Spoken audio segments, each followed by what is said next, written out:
Hello everyone, welcome to Swami Vivekananda Institute. My name is Aditi.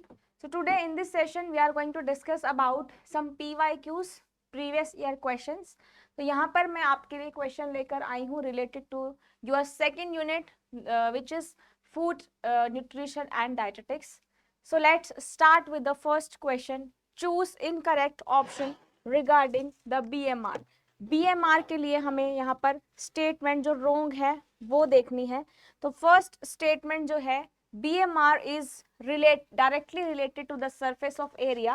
BMR is inversely to the age of a person. BMR is increase in warm climate. Males have higher BMR than matched females. तो यहाँ पे हमें incorrect statement जो है वो बताना है. तो यहाँ पर क्या है, जैसे BMR का मतलब क्या होता है, BMR is basal metabolic rate.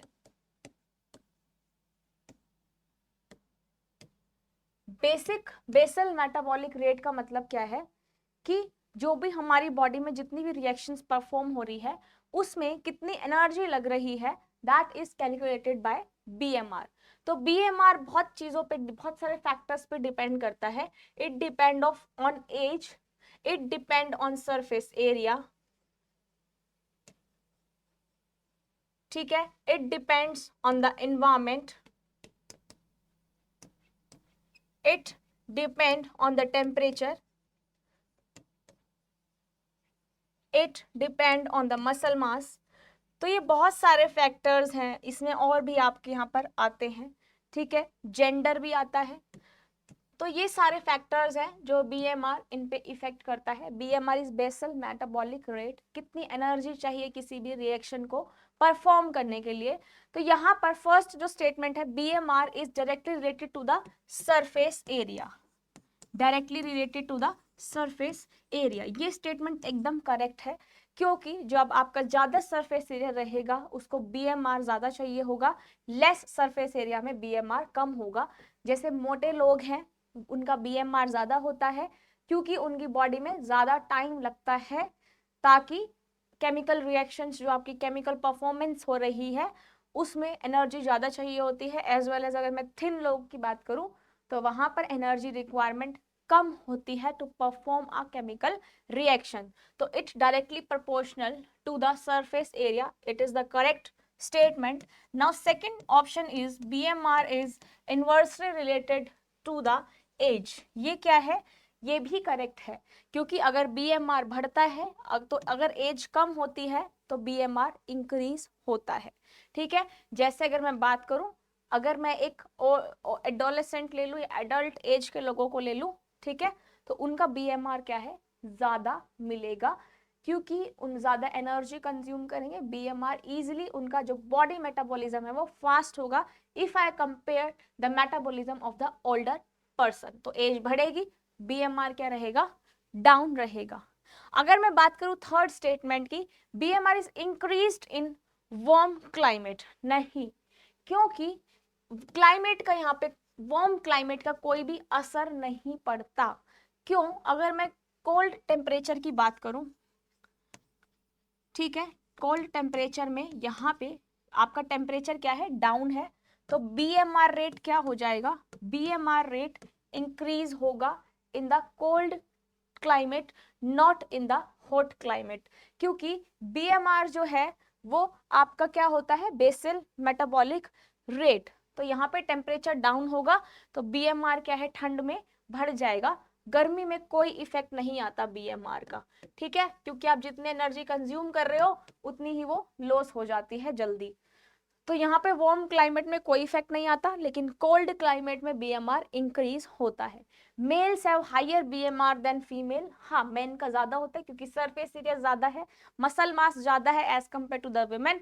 तो ये वाली स्टेटमेंट भी करेक्ट है. इनकरेक्ट कौन सी है, ऑप्शन नंबर सी. तो C is the correct option. Now coming to the second question, anemia is caused by vitamin B12 deficiency is, जो विटामिन B12 की डेफिशिएंसी की वजह से होता है वो कौन सा एनीमिया होता है, वो होता है pernicious anaemia, megaloblastic, sickle cell anaemia या फिर ऑल ऑफ दीज. तो यहाँ पर जो मेगालोब्लास्टिक एनीमिया है, मेगालोब्लास्टिक एनीमिया, ये अकर होता है ड्यू टू द डेफिशिएंसी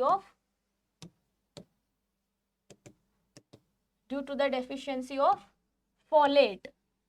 ठीक है, फोलेट या फॉलिक एसिड की वजह से जो न्यूट्रिशनल डेफिशिएंसी होती है, एनीमिया जो होता है due to the deficiency of आपका फॉलिक एसिड, उसको हम बोलते हैं मेगालोब्लास्टिक एनीमिया। जब बॉडी B9 को एब्जॉर्ब नहीं कर पाती, मतलब यहाँ पर फॉलिक एसिड को एब्जॉर्ब नहीं कर पाती, तब होता है मेगालोब्लास्टिक एनीमिया। पर्नीशियस एनीमिया में क्या है, जब बॉडी क्या एब्जॉर्ब नहीं कर पाती, B12 विच इज साइनोकोअल्बुमिन, मतलब यहाँ पर जब B12 की डेफिशिएंसी होती है, साइनोकोअल्बुमिन की डेफिशिएंसी होती है, उसको हम बोलते हैं पर्नीशियस एनीमिया। मतलब यहाँ पर क्या है, आरबीसीज में कमी हो जाती है क्योंकि बॉडी एब्जॉर्ब नहीं कर पा रही है B12, तो यहाँ पर जो आरबीसीज है वो क्या लेस अमाउंट में प्रोड्यूस होते हैं, जिसकी वजह से एनीमिया होता है। सिकल सेल एनीमिया क्या है, यहाँ पर सिकल सेल एनीमिया जो है वो जेनेटिक डिजीज होती है, जब आपका जीन में म्यूटेशन होने लग जाता है। ठीक है, तो सिकल सेल एनीमिया क्या है, it is the genetic disorder. और क्या होने लग जाता है यहाँ पर, there is mutation in gene which is responsible for the production of hemoglobin.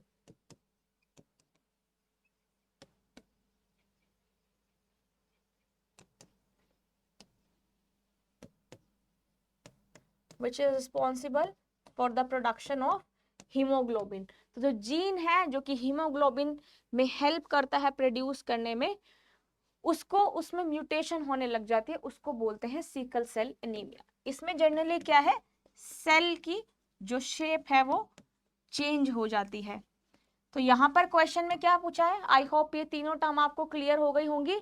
Megaloblastic B9 की डेफिशिएंसी से होता है, जब बॉडी B9 को एब्जॉर्ब नहीं कर पाती।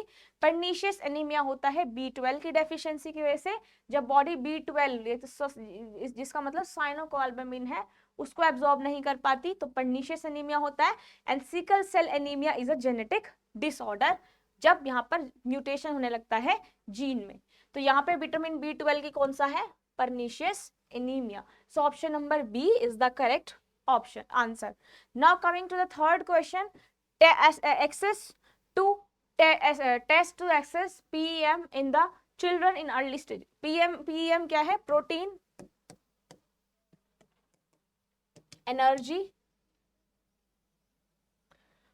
एनर्जी माल न्यूट्रिशन। ठीक है, तो यहाँ पे PEM का हमें टेस्ट बताना है। PEM में क्या है, जब प्रोटीन और एनर्जी दोनों की ही डेफिशिएंसी हो बॉडी में, तो उसको हम कैसे टेस्ट करते हैं, क्या हम उस पर बायोकेमिकल टेस्ट करते हैं, क्या हम उस पर एंथ्रोपोमेट्री टेस्ट करते हैं, क्या हम उस पर पैथोलॉजिकल टेस्ट करते हैं। तो यहाँ पे बायोकेमिकल मेथड्स में कौन कौन से आते हैं, जिसमें आपका सीरम, प्रोटीन, लिपिड टेस्ट जो होता है, सीरम, प्रोटीन, लिपिड्स टेस्ट जो आपके यहाँ पे होते हैं वो आते हैं बायोकेमिकल टेस्ट में। एंथ्रोपोमेट्री मतलब जो आउटसाइड बॉडी डायमेंशन को मेजर करने के लिए होते हैं, जैसे height, weight, mid upper arm circumference, ठीक है, स्किन फोल्ड थिकनेस, ये सारे जो आते हैं वो एंथ्रोपोमेट्रिक टेस्ट में आते हैं। पैथोलॉजिकल टेस्ट कौन से होते हैं, पैथोलॉजिकल टेस्ट वो टेस्ट होते हैं जो कि ऐसे जो आपका टिश्यू और बॉडी फ्लूइड में जो चेंजेस आए हैं उनको एनालाइज करने के लिए होते हैं। जैसे मान लो आपको कोई डिजीज हो गई जिसमें आपका टिश्यू या फिर बॉडी फ्लूइड्स में जब प्रॉब्लम्स आ जाती है, मतलब जब बॉडी अच्छे से ग्रो नहीं कर पाती, विटामिन मिनरल्स की कमी हो जाती है, तो वो आते हैं पैथोलॉजिकल टेस्ट में। तो हमें पूछा है प्रोटीन एनर्जी माल न्यूट्रिशन में कौन से टेस्ट आएंगे, एंथ्रोपोमेट्री टेस्ट। तभी तो हम उनकी बॉडी को मेजर करके ही तो हम पीएम को पता कर सकते हैं कि किसमें प्रोटीन एनर्जी माल न्यूट्रिशन है। तो यहाँ पे ऑप्शन नंबर जो बी है वो करेक्ट हो जाएगा। क्वेश्चन नंबर 4 क्या है, milk is a complete food for infants. क्या इन्फेंट्स के लिए मिल्क कंप्लीट फूड है? यस, ठीक है, मिल्क कंप्लीट फूड है। Weaning should not be started only after 8 months. Weaning का मतलब क्या होता है? मिल्क के बाद, यहाँ पर मिल्क के बाद जब आप बच्चे को सॉलिड या फिर सेमी सॉलिड फूड खिलाना स्टार्ट कर देते हो, उसको हम बोलते हैं वीनिंग स्टेज। तो वीनिंग स्टेज आफ्टर 1 मंथ होती है? नहीं, आप बच्चे को 6 मंथ्स के बाद जो है वो सॉलिड या सेमी सॉलिड फूड्स इंट्रोड्यूस कर सकते हो उनकी डाइट में। तो यहाँ पे ए जो है वो करेक्ट है एंड आर जो है वो इनकरेक्ट है। Option number A is the correct option. Next question है, हाइट और length of children should below the age of 2 years should be used with should be measured with an infentometer। ठीक है, यहाँ पे इन्फेंटोमीटर एक instrument होता है, ठीक है, जो कि 2 साल से कम एज वाले बच्चों के लिए यूज किया जाता है उनकी हाइट को मेजर करने के लिए। आप जनरली इन्फेंटोमीटर को आपके हॉस्पिटल या क्लिनिक्स पे भी देखने को मिलता है।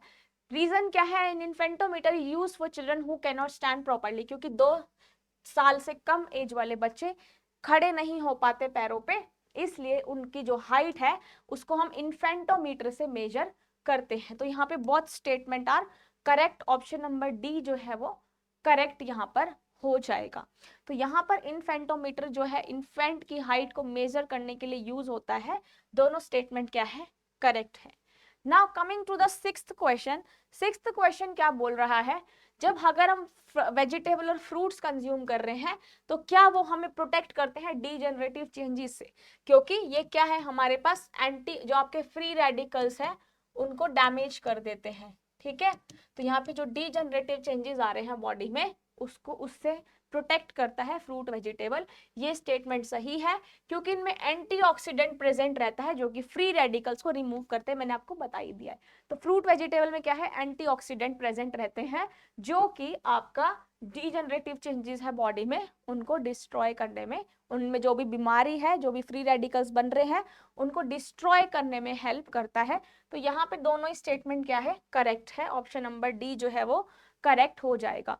Now coming to the 7th question, tube feeding is known as. Tube feeding को हम क्या बोलते हैं? Parental nutrition, total parental nutrition, external nutrition या फिर सप्लीमेंटल न्यूट्रिशन। पहले मैं आपको पेरेंटल न्यूट्रिशन का मतलब बता दूं। पेरेंटल न्यूट्रिशन में वो का मतलब ये न्यूट्रिशन होता है जब इंट्रावेनसली, जब जैसे ये जो आपकी पेरेंटल न्यूट्रिशन है टीपीएन है, फिर ट्यूब फीडिंग है। ट्यूब फीडिंग हम कब करते हैं? जब वहां पर गट प्रॉपरली फूड को डाइजेस्ट नहीं कर पाती। जैसे आपको कोई सर्जरी हुई है तो हम नेसल से, नाक से ट्यूब देते हैं जिसमें आप डायरेक्ट लिक्विड डाइट को सप्लाई करते हो inside the body of a human. तो यहाँ पे ट्यूब फीडिंग में क्या है? ट्यूब फीडिंग को हम और क्या बोलते हैं? तो ट्यूब फीडिंग को वैसे हम बोलते हैं टीपीएन। अभी मैं आपको टर्म समझा देती हूँ। पेरेंटल न्यूट्रिशन का मतलब है जब हम न्यूट्रिशन को देते हैं, ठीक है, या फिर न्यूट्रिशन लिखो या फिर न्यूट्रिएंट्स आर डिलीवर्ड इंट्रावेनसली। जब हम वेन्स के थ्रू जो है, जब हम प्रोवाइड करते हैं न्यूट्रिशन, उसको हम बोलते हैं पेरेंटल न्यूट्रिशन। टीपीएन का मतलब क्या होता है? हम विदाउट यूजिंग द गट, जब यहाँ पर डाइजेस्टिव सिस्टम प्रॉपर वर्क नहीं कर पाता तो हम यहाँ पर डायरेक्ट ट्यूब के थ्रू जो है वो न्यूट्रिशन देते हैं। जैसे आपके हॉस्पिटल्स वगैरह में देखा होगा, तो इसी को हम बोलते हैं tube feeding. When digestive system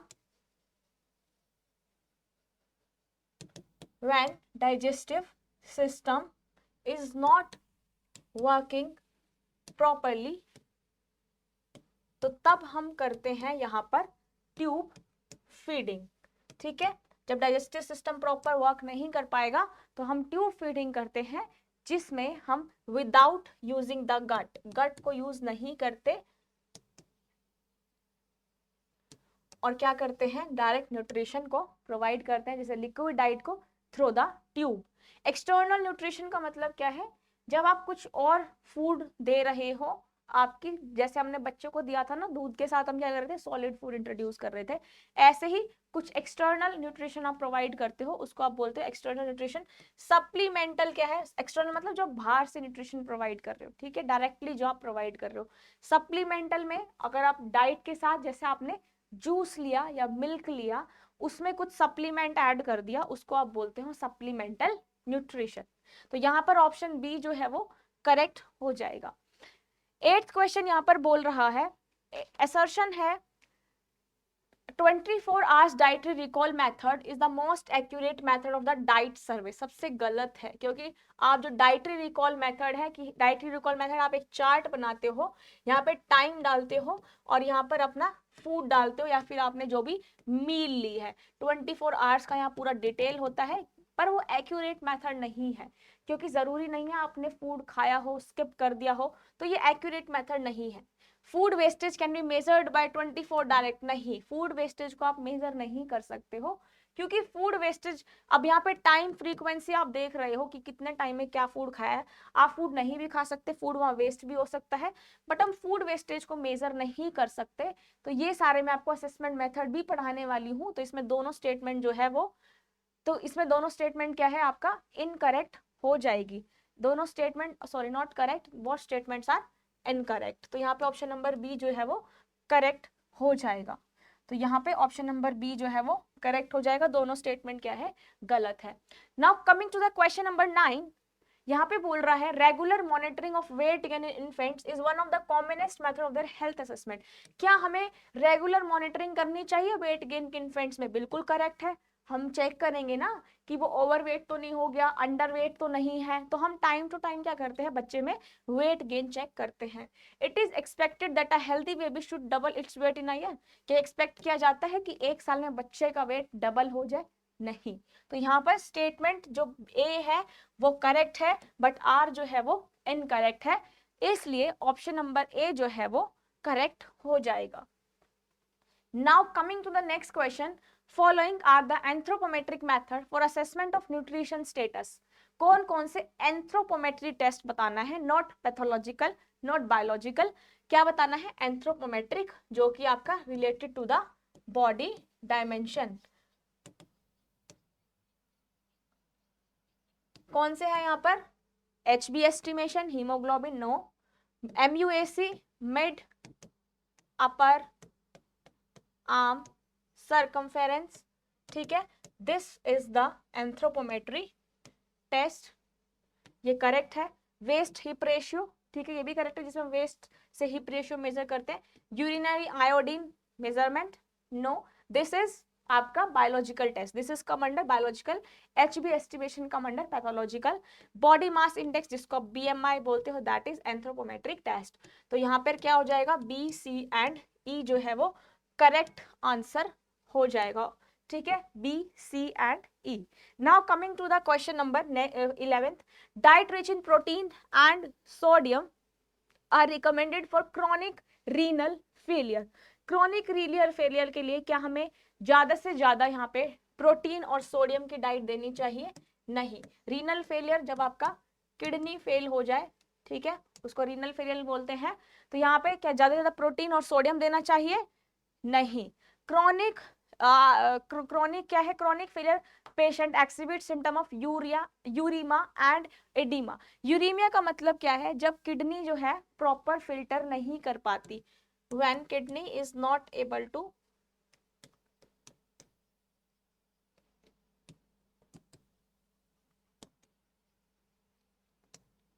filter properly, जब आपके न्यूट्रिएंट्स को प्रॉपर फिल्टर नहीं कर पाती, जो यूरिन है प्रॉपर फिल्टर नहीं कर पाती, तो उसको बोलते हैं यूरेमिया। एडिमा जो है मैंने आपको बहुत बार बता दिया है, एडिमा होता है स्वेलिंग, ठीक है, एडिमा में स्वेलिंग आती है, लोअर लिम्स में जनरली पैर इतने मोटे हो जाते हैं। तो यहाँ पे क्रॉनिक फेलियर में क्या है, ये सिम्टम्स आते हैं, सिम्टम्स यही आते हैं, लेकिन हमें डाइट सोडियम और प्रोटीन रिच नहीं देनी है, तो यहाँ पे ए करेक्ट नहीं है, बट जो आर है वो करेक्ट है, therefore option C would be the correct option.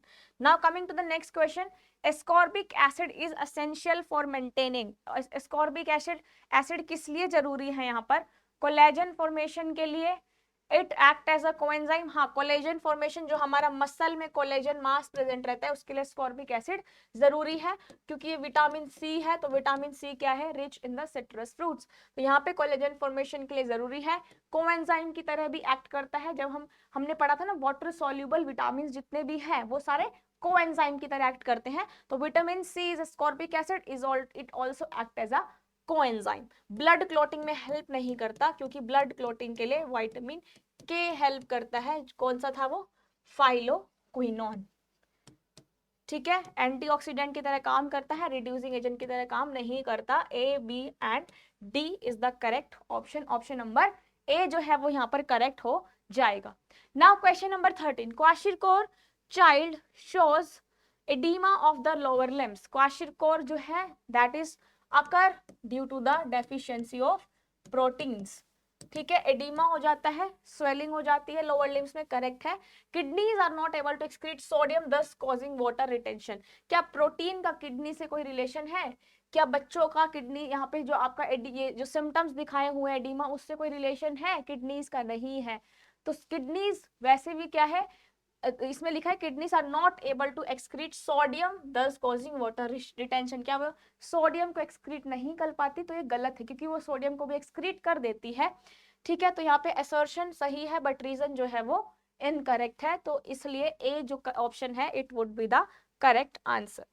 Now question number 14, both vitamin A and fat are required for vision in the dark, क्या यहाँ पर विटामिन ए और फैट आपको आई डिसऑर्डर के लिए सही है, जिसको दिखता नहीं है अंधेरे में, विटामिन ए तो वहां सही है, लेकिन फैट का कोई रोल ही नहीं है, क्योंकि विटामिन ए जो है दैट इज रेटिनॉल, रेटिनॉल हमारे पास 3 फॉर्म में मिलता है, सॉरी हाँ 3 फॉर्म में हो गए, रेटिनॉल, रेटिनल एंड रेटिनल्डिहाइड। तो यहाँ पर जो विटामिन ए है वो अगर डेफिशिएंसी हो गई तो मेन आई डिसऑर्डर्स ही होते हैं, इसलिए बोलते हैं विटामिन ए को ज्यादा खाओ, जैसे ग्रीन लीफी वेजिटेबल, ताकि आंखों की रोशनी बनी रहे। तो इसलिए विटामिन ए तो ठीक है विजन के लिए, लेकिन डी ये फैट जो है वो गलत है, इसलिए यहाँ पे असर्शन क्या है, इनकरेक्ट है। Fat help in absorption of vitamin A in the gut, क्या फैट जो वो हेल्प करता है विटामिन ए को एब्जॉर्ब करने के लिए, हाँ फैट हेल्प जरूर करता है, लेकिन फैट जो है वो उसका आंखों की रोशनी से कोई संबंध नहीं है, इसलिए ए जो है वो इनकरेक्ट है, आर ऑप्शन है करेक्ट, तो therefore option number C would be the correct option. Now coming to the 15th question, favism is caused due to the consumption of, ये तो आपको पहले ही दिख रहा है आंसर, फेविज्म से क्या आएगा, फेवाबीन, फेवाबीन क्या करता है, फेवाबीन क्या करता है, आरबीसीज को डिस्ट्रॉय कर देता है, ठीक है, फेवाबीन क्या है, आरबीसी को डिस्ट्रॉय कर देता है, जिसको हम क्या बोलते हैं, हिमोलिसिस, या फिर हिमोलिटिक पढ़ा था ना हमने, हिम मतलब ब्लड, लिसिस मतलब टूटना, आरबीसी का ब्रेक डाउन कर देता है। फावा जो बीन्स जो है जनरली एंटी न्यूट्रिशनल फैक्टर है, it comes under anti nutritional factors, तो यहाँ पर फेविज्म किसकी वजह से होता है, जब आप फेवा बीन्स खा लेते हो, तो यहाँ पर आरबीसीज के अमाउंट को कम कर देता है, जिसकी वजह से बॉडी में सिम्टम्स देखने को मिलते हैं। Now question number 16, which is not the function of antioxidant, antioxidant colour preservation करता है, प्रोटीन को डिग्रेडेशन करने में हेल्प करता है, प्रोटीन को तोड़ने में हेल्प करता है, नहीं, रेंसिडिटी को कम करता है, रेंसिडिटी क्या थी, जो आपके ऑफ फ्लेवर्स और ऑर्डर्स आ रहे थे फूड से, जब आप फूड को एक्सपोज कर देते हो इन एन ओपन एरिया, तो वहां पे रेंसिड फ्लेवर्स या फिर ऑर्डर डेवलप होने लगता है। 2 तरह की मैंने आपको रेंसिडिटी पढ़ाई थी, ऑक्सीडेटिव एंड हाइड्रोलिक, तो यहाँ पे एंटीऑक्सीडेंट क्या करता है, रेंसिडिटी को कम करता है, also it preserve the flavour, तो यहाँ पे ऑप्शन नंबर बी जो है वो इनकरेक्ट हो जाएगा, क्योंकि ये प्रोटीन को डिग्रेडेशन करने में नहीं बचाता। Coming to the 17th question, enzymatic browning in fruit and vegetable can be prevented by, enzymatic browning होती है जब आप फूड को ओपन एरिया में रख देते हो, तो वहां पे जो पीपीओ एंजाइम है दैट इज पॉलीफिनोलेज जो एंजाइम है वो ऑक्सीजन के कांटेक्ट में आके ब्राउनिंग कर देता है। तो यहाँ पर कौन कौन से ऐसे मेथड है जिससे एंजाइमेटिक ब्राउनिंग जो है वो प्रिवेंट हो सकती है, तो सबसे फर्स्ट है यहाँ पे blanching, increased pH, use of antioxidant, dipping in water and leaving expose to the air. Blanching का मतलब क्या होता है, जब आप पहले बॉईल करते हो फूड को और इमीडिएटली कूल कर देते हो, उसको हम बोलते हैं ब्लांचिंग। तो एंजाइमेटिक ब्राउनिंग ब्लांचिंग से प्रिवेंट होती है, पीएच इंक्रीज से नहीं होती। एंटीऑक्सीडेंट को जब हम यूज करते हैं तब आप एंजाइमेटिक ब्राउनिंग को कम कर सकते हो, डिप कर सकते हो वाटर में ताकि ब्लांचिंग ना हो। जैसे आपने क्या करा, पोटैटो लिया या फिर एप्पल लिया, क्योंकि इनमें सबसे ज्यादा इसमें सबसे ज्यादा एंजाइमेटिक ब्राउनिंग के चांसेस रहते हैं। जब कट करते हो पोटैटो एप्पल को तो सब ब्राउनिश कलर डेवलप हो जाता है जल्दी, इसलिए इसको हम प्रिवेंट करते हैं। ब्लांचिंग कर सकते हैं, एंटीऑक्सीडेंट यूज कर सकते हैं, वाटर में डिप कर सकते हैं। एक्सपोज तो करना ही नहीं है एयर में, जब आप खुला छोड़ दोगे एयर में तो ज्यादा ब्राउनिंग होगी। तो therefore option number A, C and D means A जो है वो यहाँ पर करेक्ट ऑप्शन हो जाएगा। Now coming to the 18th question. 18th question में क्या बोल रहा है, protein intake is restricted in management of patient with mild and moderate renal insufficient. अगर किसी को किडनी प्रॉब्लम है माइल्ड या फिर मॉडरेट, तो प्रोटीन इंटेक को कम करना चाहिए, सही है, क्योंकि किडनी प्रॉब्लम है प्रोटीन को कम खाना चाहिए, क्योंकि प्रोटीन एक्यूमुलेट होता है तो यूरिक एसिड जल्दी बनता है, इसलिए प्रोटीन को कम खाना चाहिए अगर किसी को किडनी प्रॉब्लम है तो। रीजन क्या है, ऑप्टिमल प्रोटीन जो है कितना यूज करना चाहिए, जो 50 से 60% ऑप्टिमल प्रोटीन है should be of high biological value. तो यहाँ पे ऑप्शन क्या है, जो हाई बायोलॉजिकल वैल्यू है इतना हमें 50 to 60% खाना चाहिए। तो यहाँ पे दोनों स्टेटमेंट क्या है, करेक्ट है, देयरफॉर डी ऑप्शन जो है वो करेक्ट हो जाएगा।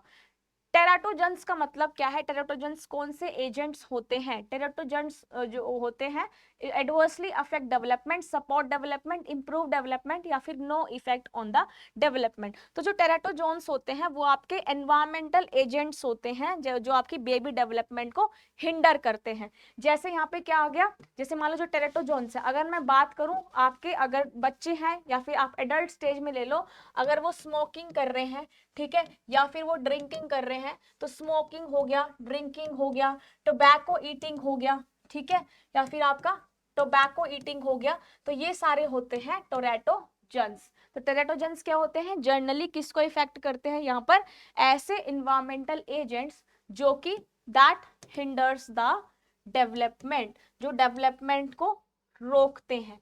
तो यहाँ पर क्या है, किसको अफेक्ट करते हैं, it adversely affect the development, ठीक है। तो टेराटोजेंस कौन से होते हैं, ऐसे इन्वायरमेंटल फैक्टर्स जो कि आपको डेवलपमेंट को हिंडर करते हैं, डेवलपमेंट को रोक देते हैं, जैसे स्मोकिंग हो गया, ड्रिंकिंग हो गया, टोबैको ईटिंग हो गया, तो ये सारे क्या है, डेवलपमेंट को इफेक्ट करते हैं। देयरफॉर ऑप्शन नंबर ए जो है वो करेक्ट हो जाएगा। अब यहाँ पर ऐसे आपको बताने हैं दो न्यूट्रिएंट जो कि बॉइल्ड एग में रिंग फॉर्मेशन करते हैं। तो रिंग फॉर्मेशन याद रखना, रिंग फॉर्मेशन हमेशा आयरन और सल्फर की वजह से होता है, क्योंकि जो आयरन और सल्फर है वो जल्दी ऑक्सीडाइज हो जाते हैं। ग्रीन रिंग जो है उसमें जनरली देखने को मिलता है। प्रोटीन और कैल्शियम तो यहाँ पे रिच न्यूट्रिएंट है जो कि एग में मिलते हैं। तो ए और डी जो है वो ऑप्शन करेक्ट हो जाएगा। तो इसी तरीके से आपको PYQs जो है वो लगाने हैं, मैक्सिमम प्रैक्टिस करनी है ताकि आपका JRF नेट जल्दी क्वालिफाई हो। तो PYQs की आपको मैक्सिमम प्रैक्टिस करनी है एक टॉपिक को क्लियर करने के बाद। तो इसी तरीके से पढ़ते रहिए, मेहनत करते रहिए, JRF जरूर आएगा आपके हाथ में। और PYQs की प्रैक्टिस ज्यादा से ज्यादा कीजिए। Thank you so much, bye and take care everyone.